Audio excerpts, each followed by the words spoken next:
Hello, I'm helmutguitar. Hello again. It's been a long time since I've been posting something. So, you want to know anything about the Tonex One? I have news for you. First of all, everyone is very optimistic about the thing. Okay, I look at the practical side, and I must say, for playing around at home, it is terrific. It's a great little item, and I love it. But will it stand up in a live situation? Here are my thoughts on it. First thing, the trend to small devices has produced many useful gadgets lately. So everybody raved about the Tonex to be compressed into a Stomp mini pedal called Tonex One. Now, if you are on a limited budget or you only have a few devices on your pedal board, the Tonex One is probably a handy solution to reproduce sampled amps and stomp boxes in astonishing quality. But minimizing always comes at a cost. So here are my thoughts on the practical side. Well, getting started. In preparation, I have found several difficulties. First of all, the download procedure is rather awkward, and when the manager is starting, most of the time the user is puzzled to what next? Also, make sure you have the latest software and firmware installed. Upgrading the firmware is possible from within the app, so no problem there. It does make life easier if you know that you first have to log on to https www.ikmultimedia.com products Tonex NL form area. You find the link below in the description. Read as much as you can and download the Tonex SE version to your desktop and install it. You only need the SE version to get anyway, it has 20 presets that you can use it ready to go. My question, why is the vast majority of Android users left behind? No app available on only iOS. Why? Well, once you're logged in, you stay logged in. Now start the Tonex SE app and have your device connected via USB. Select Librarian to open the available models. Then select Collections on the top right to see the basic model types.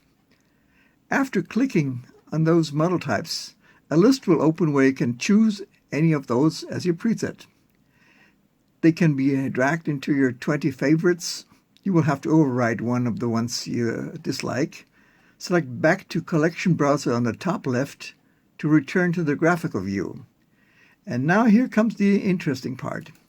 You maybe want to browse and like some of the ToneNet user-defined or any other free captures from tone.net. So you log into the products Tonex Net, you find the link below, and create an account there. You will have to use your web browser to select the desired ones with a like, as in Facebook. Then return to the Tonex SE. Here you can go to the tone.net selection and choose Liked. Now you can download and insert these as above. Most of the time you will first get a status offline, error 103. As this is very disappointing, don't panic. Maybe the servers are too busy. Sometimes closing the app and reopening helps. Sometimes a restart of your system helps. All in one.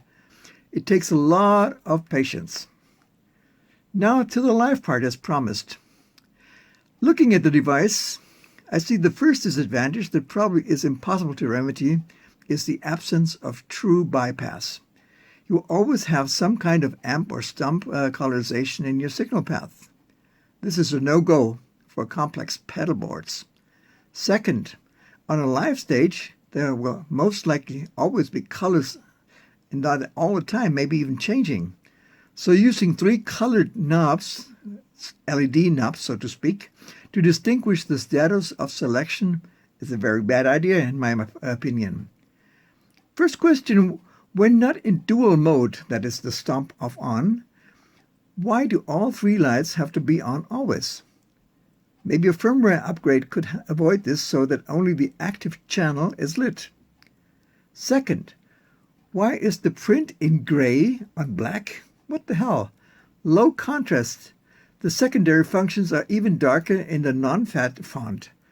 Maybe produce a magnetic foil with bright white characters to put on top later on.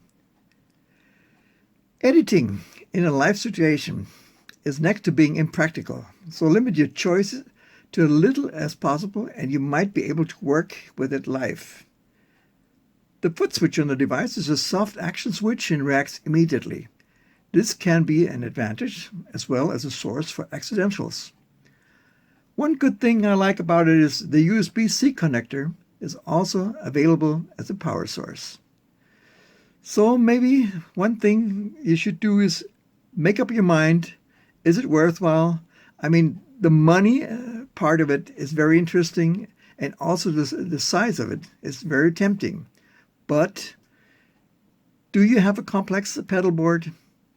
Then it's maybe not a good idea to put this on your board because you might not be able to use it the way you originally intended. So maybe I have given you some ideas and maybe you are disappointed now, but you should have a realistic impression of what this thing is about. I'll see you next time. Bye-bye.